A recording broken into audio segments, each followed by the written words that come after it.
Bien, hermanos, tengan todos buenos días. Vamos a empezar nuestra clase. La hermana Chiquita pidiendo oración. Mañana tiene una operación de cataratas, así que vamos a empezar orando por que el Señor dirija esta clase y también intercedemos por la hermana Chiqui. Padre, gracias por la bendición de darnos este chance una vez más de reunirnos y compartir esta clase.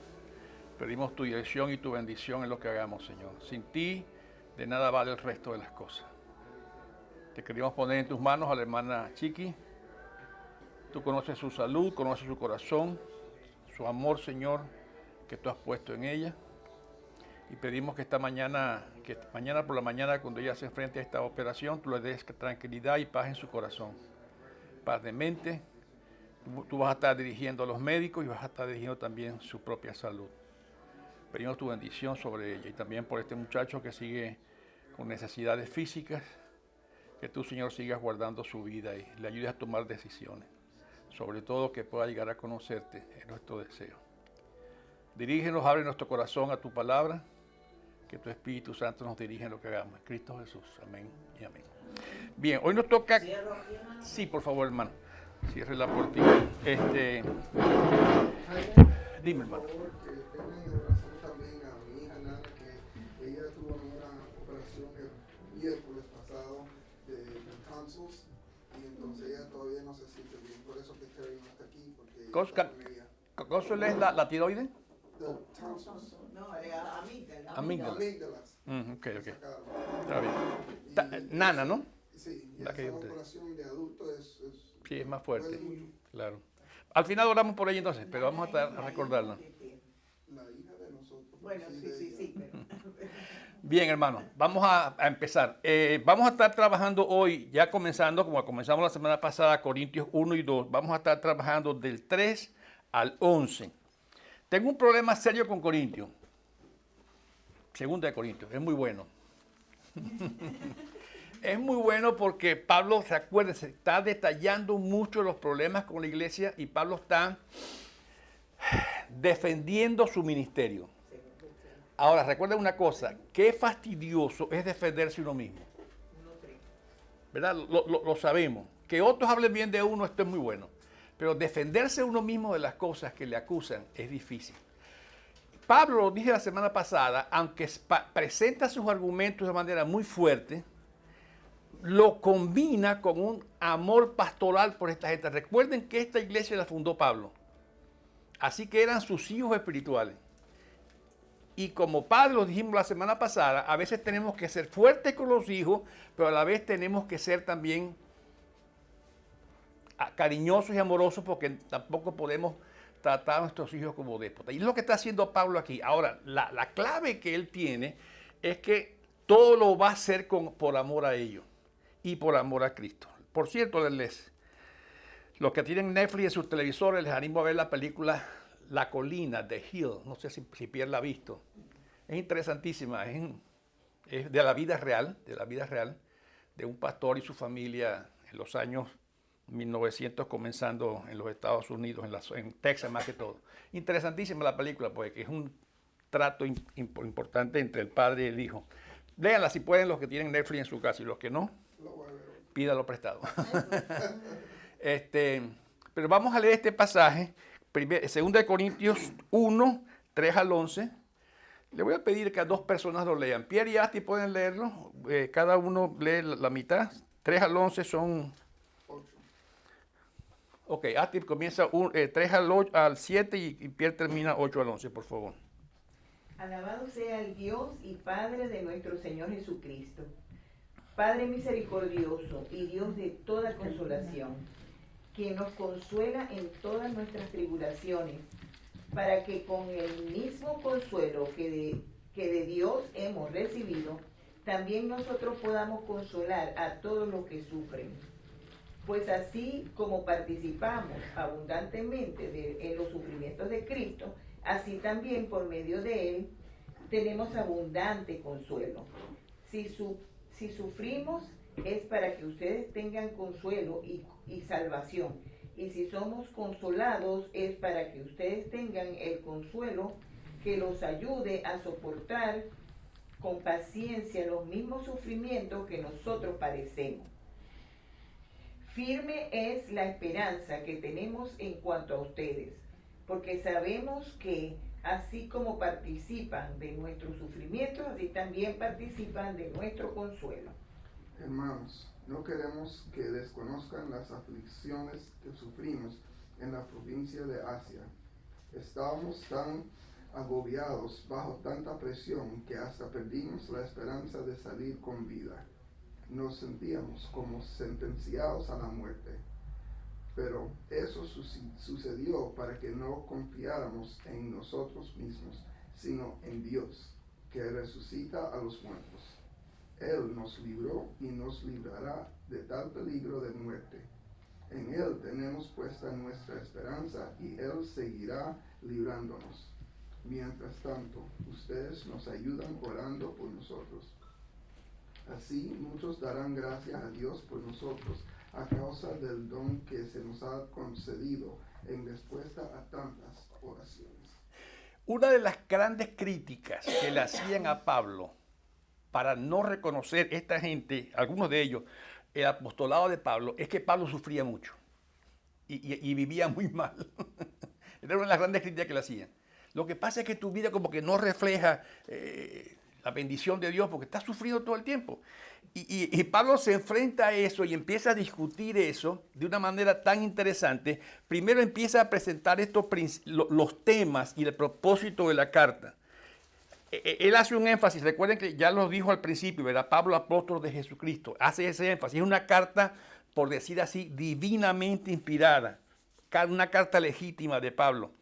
Va a hacer mucha instrucción en toda la carta y va a establecer esas directrices donde él quiere que la gente camine y por lo que él está enseñando. Por eso él dice que no va a haber forma de explicar esto del sufrimiento. Usa dos palabras aquí, las mueve mucho y las va a mover por todo el resto de la carta, que son sufrimiento y consuelo. A todos nos gusta el consuelo, a pocos nos gusta el sufrimiento.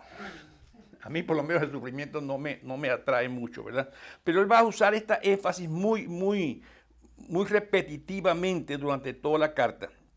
Dice que es una carta oficial, una carta apostólica, y por eso quiere instruir y dar esa dirección. Pero la dirección que él establece, y lo va a hacer muy claro, es que toda la alabanza va a ser para el Señor. Aún a través del proceso de sufrimiento. Fíjese que él lo dice, aún sufrimos tanto que creíamos que era nuestro último día. Ahora, no está hablando de un sufrimiento cualquiera, ¿verdad? Se está dando cuenta que podría ser el último día que iba a vivir Pablo sobre la tierra. Pero por eso se va a enfocar en esa alabanza y declaración de Dios. Por cierto, Pablo actúa como muy judío en esto, ¿verdad? Por eso declara, bendito sea el Padre. Va a enumerar los beneficios, pero va a enfocarse en la experiencia que él tiene como apóstol que ha sufrido. Al final, por supuesto, toda esa atención se va a basar no en el sufrimiento de Pablo, se va a basar en la obra de Dios. Ahora recuerden una cosa, a Pablo lo acusan de que sufre mucho. Y él se defiende diciendo, yo sufro mucho y sufro más de lo que ustedes saben que yo sufro. Pablo no esconde su sufrimiento. Al contrario, van a darse cuenta a medida que estamos caminando en la lección. Y por cierto, no va a terminar hoy, vamos a tener que continuar la semana que viene porque es un poquito extensa. Va a decir que ese sufrimiento que él tiene es una prueba de su apostolado. Que en vez de ser un motivo de crítica y de acusación, lo deben ver ellos como una prueba de que él ha sido llamado por el Señor para esa obra. Y él sufre por eso mismo. Porque lo acusan de que no era tan malo. Lo acusan de que está sufriendo mucho, pero él dice, sí, estoy sufriendo y mucho más de lo que ustedes piensan, pero esa es una prueba de que soy llamado. Interesantísimo, porque él le va a dar la base a eso. Y al final va a ser eso, siempre va a ser la alabanza del Padre, y lo va a usar en varios versos que hemos leído ya, y Dios va a ser, por así decir, el enfoque del sufrimiento. Y él afirma claramente que el Dios que consuela es el Dios, el Padre, a través de su Hijo Jesucristo. Y eso le pasa a todo cristiano. Por eso, en ese versículo 5, que también leímos hace poco, hace esa combinación, consuelo y sufrimiento. Dice en el versículo 5, pues así como participamos abundantemente en los sufrimientos de Cristo, así también por medio de Él tenemos abundante consuelo. Pablo va a poner el sufrimiento delante de todo el mundo para que lo vean, pero también va a poner el consuelo que recibe de Dios. Ahora, repito, nos gusta el consuelo de Dios, no nos gusta el sufrimiento, a todos nosotros. Pero Pablo dice, este sufrimiento lo que está haciendo es mostrando la misericordia de Dios. Ahora recuerden, Dios no hace nada sin un propósito. Y el propósito de Dios siempre es mostrar su gloria, no la tuya ni la mía. Dios no comparte su gloria con nadie. Y Pablo va a hacer ese énfasis. Inclusive ahora, como lo dice aquí, va a mostrar a Cristo como ejemplo de esto. Yo creo que nadie puede compararse con Cristo en su sufrimiento, ¿verdad? Y ese sufrimiento de Cristo lo llevó ¿a dónde? A la cruz. Dios no detuvo el sufrimiento de Cristo ni siquiera cuando Cristo se lo pidió. Qué fuerte, ¿no? Repito, Dios no detuvo el sufrimiento de Cristo, ni aun cuando Cristo lo pidió en Getsemaní. Señor, si es posible, pasa de mí esto. Genuinamente estaba Cristo clamando por el consuelo de Dios, y Dios no se lo quitó, sino que lo pasó por el sufrimiento. Por supuesto sabemos que después del sufrimiento de Cristo vino la resurrección y todo esto, pero refleja la claridad de que Dios es soberano aún en medio del sufrimiento. El sufrimiento de Pablo y de Cristo no se salió del control de Dios. Y yo hago una pausa aquí para que asimilemos esta frase. Lo más fácil del mundo es reclamarle a Dios cuando estamos sufriendo. Señor, ¿por qué me abandonaste? ¿Me abandonó Dios? No way, José, como dicen los americanos. Y Pablo va a demostrar eso. La gente decía, tú sufres mucho. Yo creo que tú no tienes nada que ver con el apostolado genuino. Al contrario, Pablo está diciendo todo lo contrario. Y lo que dice Pablo es que conocemos más de Dios a través de ese pasaje del sufrimiento, a través como lo hizo Cristo.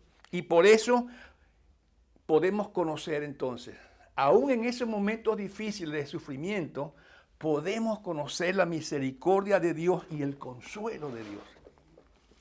Que es una de las cosas que a veces se discute, y yo no voy a tener la respuesta hoy, por cierto, de que por qué llegó el pecado al mundo.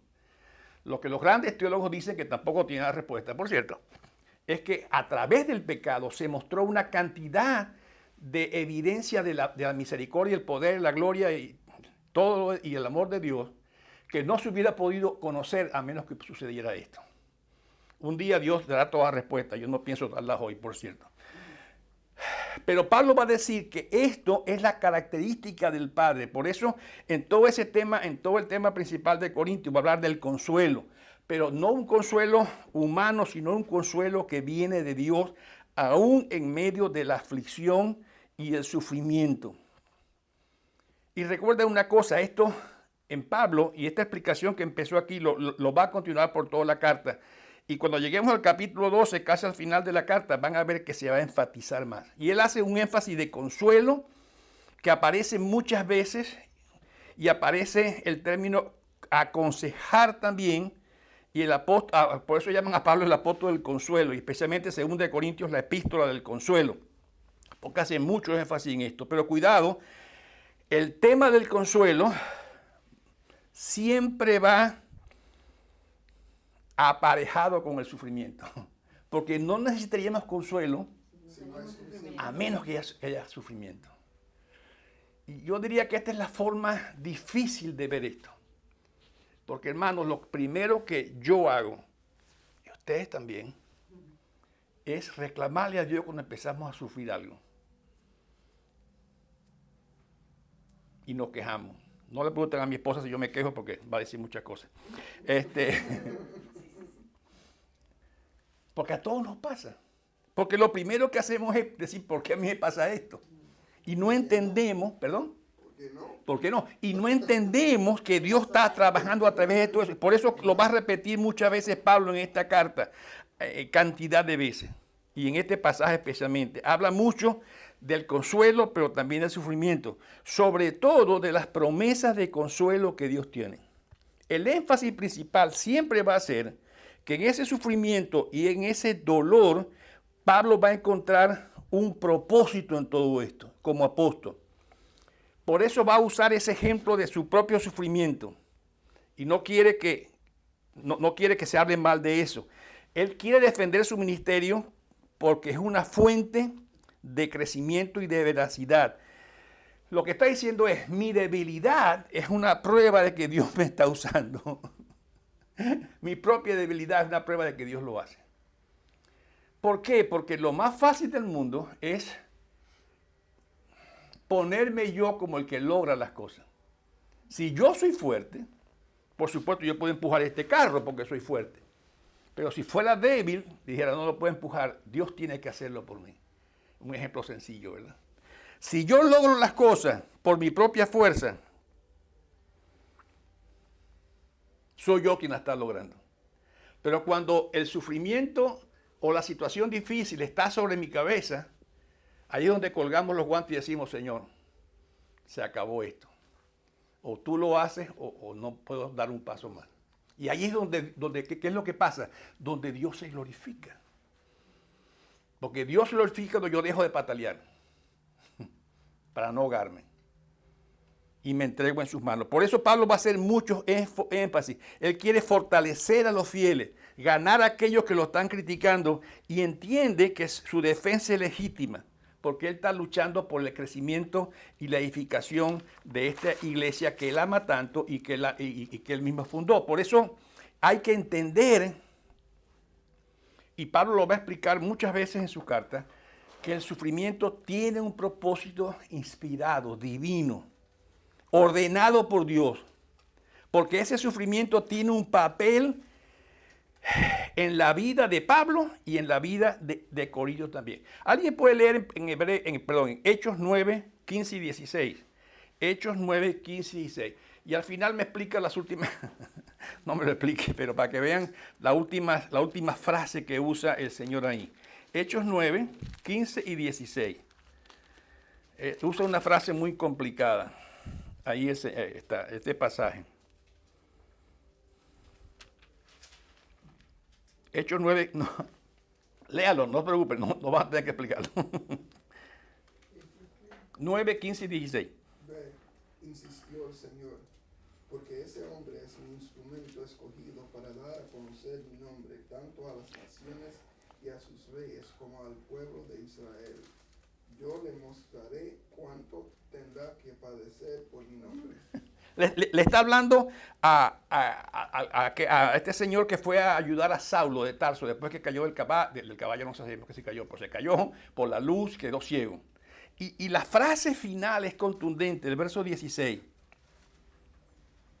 Yo le mostraré a Pablo que está ahí, a Saulo que está ahí sufriendo, cuánto tendrá que padecer por mi nombre. Ojalá que el Señor no me dirija a mí esas palabras. Yo le mostraré que lo que Él va a hacer no va a ser un jardín de rosas, ni va a ser un camino fácil.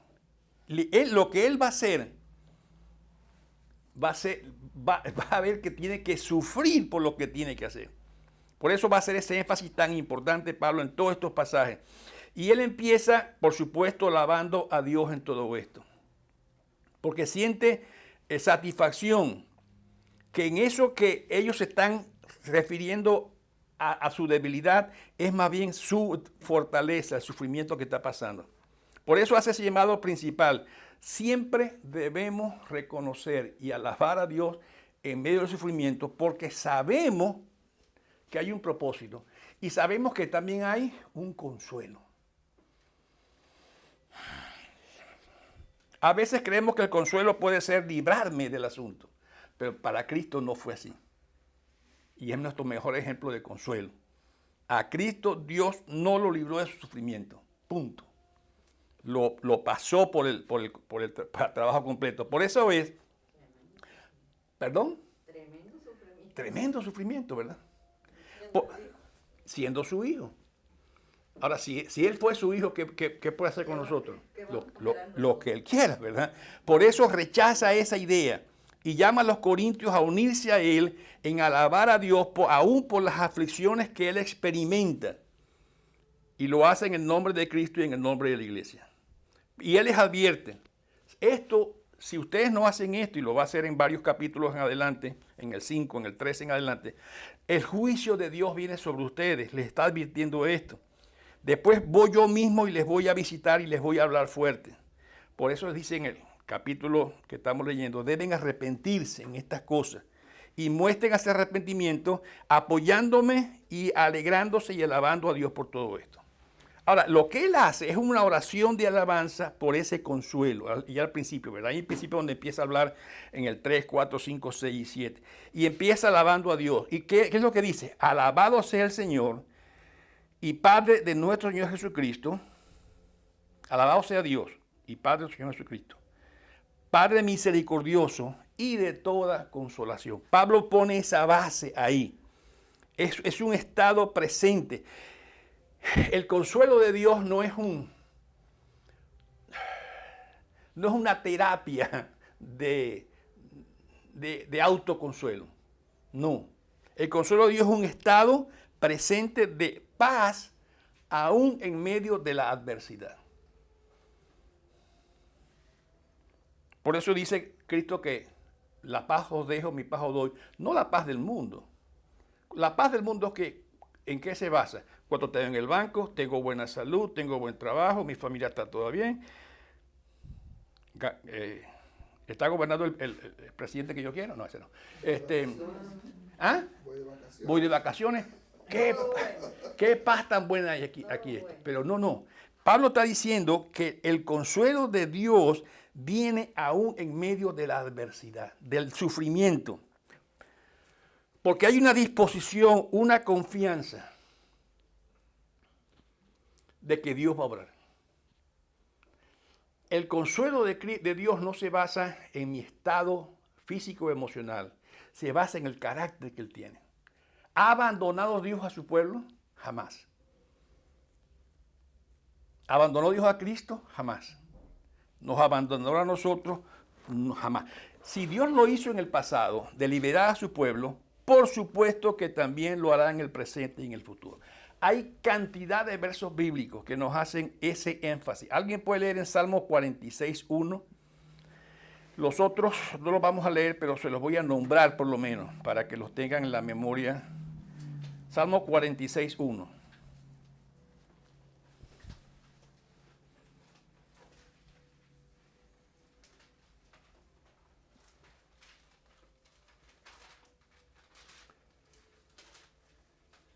Pierre, ¿qué dice Laida? Sí. Nuestro pronto auxilio en la tribulación. Por tanto, no temeremos aunque la tierra sea removida y se traspasen los montes al corazón del mar, aunque bramen y se turben sus aguas, y también los montes a causa de su braveza. Hasta el 1 nomás, pero no te preocupes, está bien. Ahora, ¿cuál es la fuente de mi seguridad ahí? Aunque los montes se caigan y se vayan para el mar, bla, bla, bla. ¿Cuál es mi seguridad? Dios es nuestro amparo y nuestra fortaleza. No dice que los montes no se van a caer y va a temblar la tierra. Lo que sí dice es que mi seguridad no viene de estas cosas positivas que pueden pasarme. Dice que mi consuelo y mi seguridad debe venir de ese principio. Dios es mi amparo y mi fortaleza. Ahora, yo sé que todos pasamos momentos difíciles de diferentes formas, de salud a veces, económicos a veces, familiares a veces. Pare usted, no va, usted sabe qué pasa. Laborales, muchísimo. Ahora, si pudiéramos recordar en ese momento, ese versículo solamente, Dios es mi amparo y mi fortaleza. Dios me está cubriendo con su cuidado. No me ha abandonado en medio de este problema económico, moral, laboral. Ponga usted el nombre. Eso es lo que está diciendo Pablo de su sufrimiento. No es una afrenta. Salmo 23, 4 al 6 también lo dice. Aunque ande por valle de sombra y de muerte, ¿verdad? Salmo 71, 20 y 21. Salmo 94. Y pare ustedes de contar porque hay muchos versículos bíblicos que enfatiza que nuestro consuelo no es mi estado interior. Mi consuelo viene de allá, del compromiso de Dios de cuidarme, de protegerme, aún cuando los montes se estén cayendo. Y en el caso de Cristo, aún cuando los montes se caigan y me traguen, ¿cuál es el compromiso de Dios? Que Dios puede levantar vida aún de la tumba.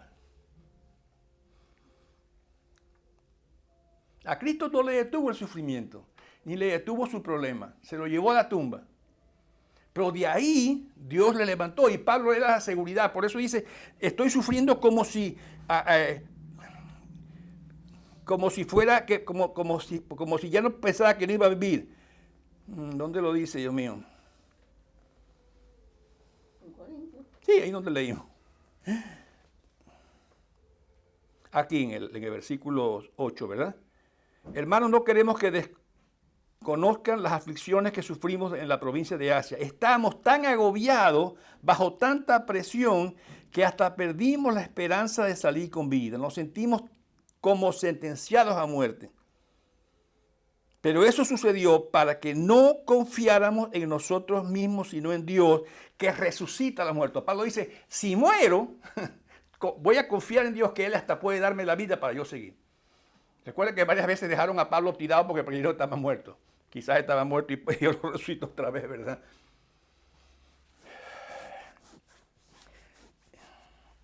Siempre oímos la historia de los primeros cristianos allá en el Imperio Romano, cuando fueron acosados y masacrados. Y por cierto, no hay nada distinto como al día de hoy. Hoy pasa lo mismo en muchos países, donde el cristiano es perseguido y matado por ser cristiano, sufre. Uno dice, ¿cómo esta gente puede sufrir o enfrentarse a eso? La única forma es entender esto, que Dios puede levantar la vida aún de la misma tumba. Y Pablo lo sabía, por eso se tranquiliza, Dios es fiel.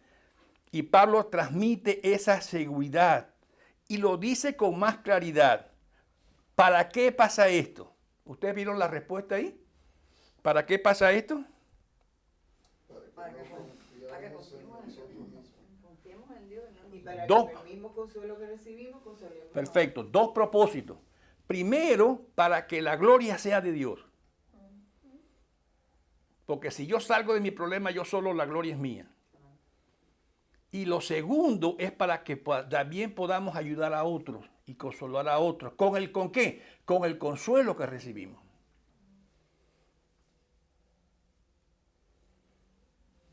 No hay nada más práctico. Y el pastor a veces lo ha predicado ya varias veces. Cuando una persona está en medio del problema, decirle, mira, yo pasé por algo similar. Déjame contarte mi experiencia. Los que somos padres, todos pasamos los mismos problemas con nuestros hijos. Nuestros hijos no son los ángeles de Charlie, los ángeles de Jaime. No son. Todos pasamos por eso tenemos la capacidad. Pablo dice, los dos propósitos del sufrimiento son la gloria de Dios y capacitarnos a nosotros para ayudar a otros ¿con qué? Con el mismo consuelo que yo he recibido. Qué interesante. Si no recibo consuelo, no puedo entender a un hermano o a otro hermano cuando me dice algo que quiere explicarme lo que está pasando. Ahora, no recibo consuelo, sino que si no sufro. Es como una moneda un poquito cara, ¿verdad? Y no puedo dar consuelo. No puedo dar consuelo. Sí, no sufro. Es como una, no sé, Asti sabe mucho de eso más que yo, como una ecuación de álgebra, ¿verdad? Yo sufro y me da consuelo de Dios. Pero ese consuelo me ayuda a consolar a otros. Pero si no paso por el sufrimiento, no adquiero el consuelo. Y si no adquiero el consuelo, no puedo consolar a otros. Qué difícil es esto. Por eso dije que Corintios es tan complicada. Porque nadie quiere sufrir. ¿Verdad, Gladys? Nadie quiere sufrir. Pero si no sufrimos, no recibimos consuelo, y si no recibimos consuelo, no tenemos la experiencia para apoyar a otro. Y Pablo lo que está diciendo aquí es exactamente a eso. Por eso en ese versículo establece ese principio. La aflicción forma ese consuelo, o trae el consuelo de Dios, y eso me da abundantemente herramientas para apoyar a las personas que vienen con la misma situación. Esa palabra tribulación, recuerden, Pablo está hablando hasta de su propia vida. No está hablando que se quedó sin dinero, que le robaron la identidad y le quitaron la plata del banco. Está hablando de que su vida está en peligro. A menos que sea un accidente, yo no recuerdo nunca que mi vida estaba en peligro por algo. Y mucho menos por la obra del Señor. Pero Pablo sí está diciendo que hasta mi vida estuvo ahí. Se refiere a un dolor físico, a la muerte misma. Por decir así, lo mismo que Cristo experimentó de la mano de Dios. Por eso ese consuelo de Pablo dice, yo lo recibo de parte de Cristo. Ese experimenta, Él me consuela, y ahora con ese mismo consuelo yo vengo a consolarlos a ustedes. ¿Alguien puede leer en 2 Timoteo 3:11, por favor? 2 Timoteo 3:11.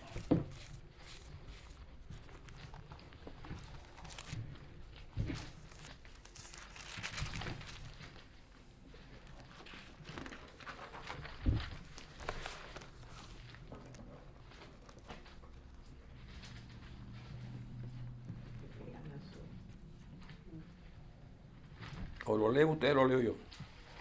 Puede leer 10 y 11.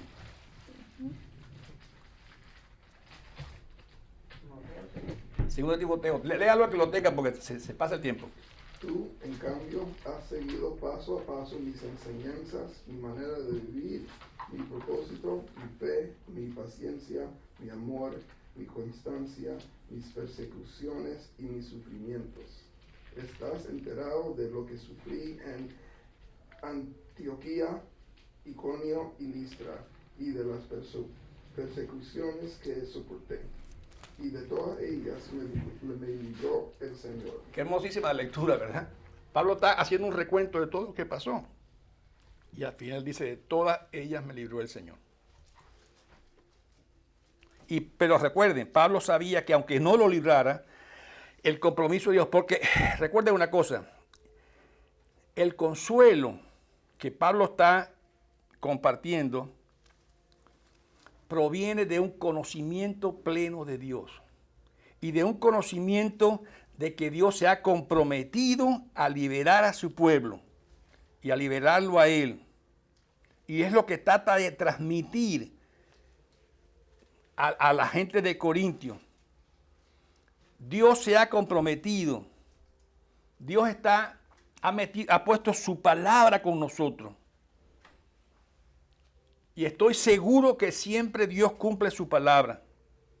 Por eso ese consuelo, aunque es un proceso solamente, para que Él reciba el consuelo, para que Él pueda dar consuelo, lo recibe y lo puede entregar a otro. Por eso llega a ese máximo sufrimiento de Pablo y enseña que ese sufrimiento puede darnos entonces la esperanza.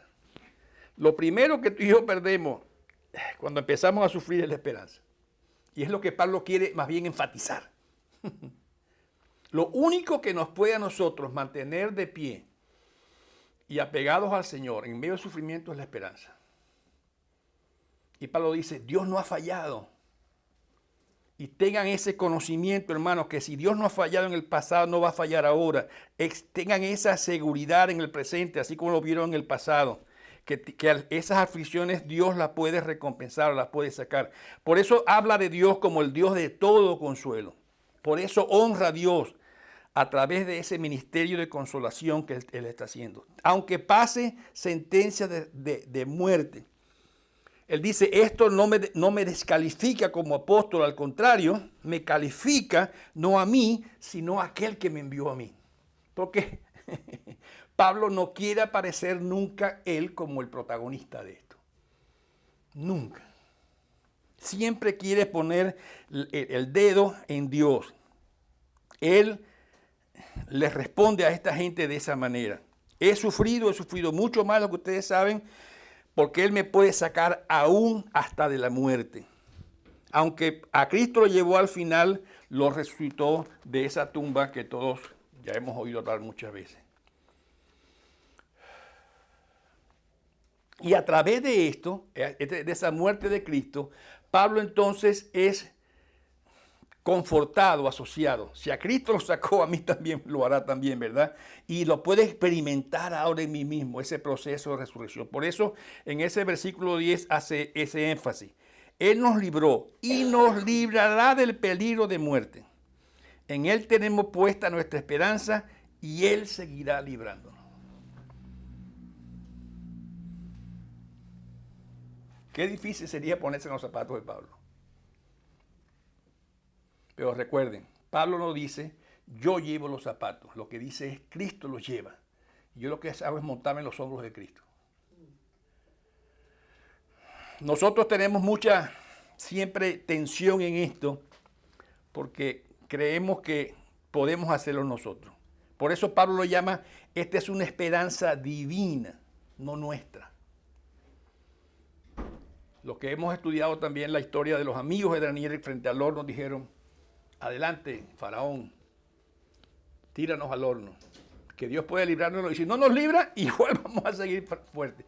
¿Por qué? Porque la esperanza no está en nosotros. Hay calor, sí. Ya lo movimos. No importa, tranquila.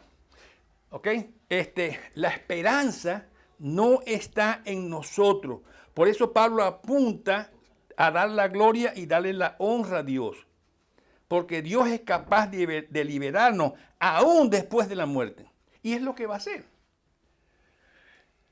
En cierta manera, lo voy a decir con cuidado y espero que los que están en el video también me entiendan. En cierta manera, todos vamos a perder la lucha con la muerte. Porque nos vamos a morir. Recuerden que es el aguijón del pecado. Nadie va a quedarse a vestir santo, decimos en nuestra tierra, ¿verdad? Pero vamos a ganar mucho más. Pero Dios va, porque ha hecho la promesa y ha prometido su palabra, que aún después de la muerte es nuestra esperanza. Y eso es lo que está haciendo Pablo con los colosenses, con los corintios. Les está diciendo, no se preocupen por el sufrimiento. No que no les duela, no que no se asusten. Y lo vamos a ver a Pablo como dice que la gente vino, unos amigos de él, y le fortalecieron, porque Pablo era humano y se le caían también los brazos, por supuesto. Pero lo que quiere hacer Pablo una y otra vez es que se entienda que la gloria es de Dios y no es la gloria del hombre. Es el problema del pecado. El pecado básico de la humanidad fue decirle, Dios, quítate que yo puedo. Romanos, capítulo 1, versos 21 y 22. Lo leo para ustedes. Romanos, capítulo 1, versos 21 y 22. A pesar de haber conocido a Dios, no lo glorificaron como a Dios, ni le dieron gracias, sino que se extraviaron en sus inútiles razonamientos y se les oscureció su insensato corazón. Aunque afirmaban ser sabios, se hicieron necios. Se volvieron necios. Y cambiaron la gloria del Dios inmortal por imágenes que eran reptiles del hombre mortal, de las aves, de los cuadrúpedos, todas esas cosas. El pecado del hombre es decirle, Dios, tu camino es muy lindo, pero yo prefiero el mío. Y en este caso el sufrimiento que Pablo está hablando, está diciendo, cuidado con la autodependencia. Yo sé que hoy recibimos muchos cursos de autodependencia y de autosuficiencia. Pero nosotros como cristianos tenemos que entender que nuestra suficiencia y dependencia es de Dios.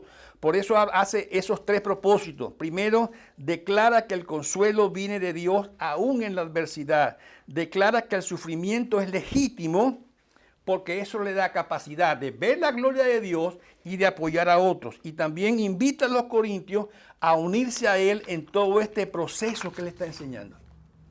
Pablo no está tratando de esconder su sufrimiento. Lo está exponiendo para que vean que esa es su legítima defensa en decirle, miren cómo Dios está obrando conmigo. Sí soy un apóstol legítimo. Ustedes están muy calladitos hoy, no sé qué les pasa. Como que el sufrimiento los está agobiando. No tiene agobiado el sufrimiento. Pablo no quiere que entiendan que él lo ha logrado. Una y otra vez entiende lo mismo. Y por eso habla de que no habla de la autodependencia ni de la autoglorificación en su propia vida, sino que pone a Dios sobre eso. Tenemos que ser codependientes de Dios. Yo diría que dependientes de Dios más que codependientes. Y lo contrario a esto es rebeldía contra Dios. Porque le estoy diciendo a Dios, Dios, yo lo puedo hacer. Yo lo quiero hacer. Por mí mismo lo puedo hacer y por mí mismo lo voy a hacer. Pablo se enfrenta a esto, lo declara a los corintios. La semana que viene vamos a hablar del tema de cómo conoce Pablo a Dios que puede hacer esto. Miren, dice la palabra que a Dios nadie lo vio jamás, que lo revela a su Hijo. Pero Dios, y en estos días el pastor hizo un estudio largo aquí sobre las características, sobre los atributos de Dios. Y seguimos. Yo tengo el libro y lo voy siguiendo, pero no con presencia. Pero cuando dice que siguió caminando con Jesús, entonces si fue Enoch, no dice así, que él se fue caminando, que él no vio muerte. Bueno, pero físicamente tuvo que verla, porque no hay nada físico en el cielo, ¿no? O sea, que no se encontró el cuerpo como el de Moisés también. Sí. Que no vio muerte, pero se tuvo que ir con el Señor. Pero yo digo, lo pudo haber visto. Pero ya después de la muerte, claro que sí. Pero no en la vida. El punto es que a Dios se le conoce por sus actos. Vemos lo que Dios ha hecho. Y eso nos revela a Dios. Pero lo que estaba estudiando el pastor es, y yo tengo el libro y le prometí al pastor que lo iba a estudiar con ustedes también en español, es que a Dios se le conoce también por su carácter.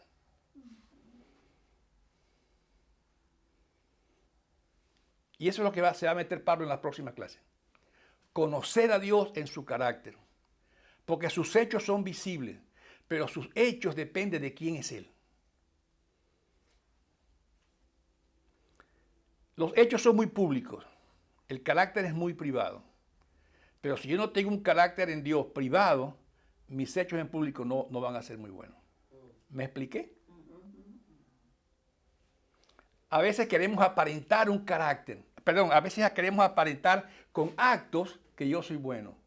Pero sin un carácter basado en Dios, mis actos no van a ser buenos. Amén por hoy. Seguimos la semana que viene. Recuerden una cosa, Pablo se va a meter ahora en explicar por qué él conoce a Dios de esta manera tan importante. Padre, quiero darte gracias por la oportunidad que nos has dado de caminar en este sencillo comenzar de la carta de Primera de Corintios. Y darte gloria porque vemos este gran ejemplo en el apóstol. Pero no en él, sino más bien en lo que tú has hecho por él. Él no quiere que lo veamos a él, quiere que te veamos a ti. Padre, y queremos bendecirte porque en nuestra propia vida podemos dar testimonio de nuestro consuelo en muchas cosas que hemos pasado, pero podemos dar testimonio de que tú has sido nuestro consuelo, nuestra fortaleza, aún en tribulaciones. Pablo y Padre, y que a través de este estudio podamos llegar a conocerte más.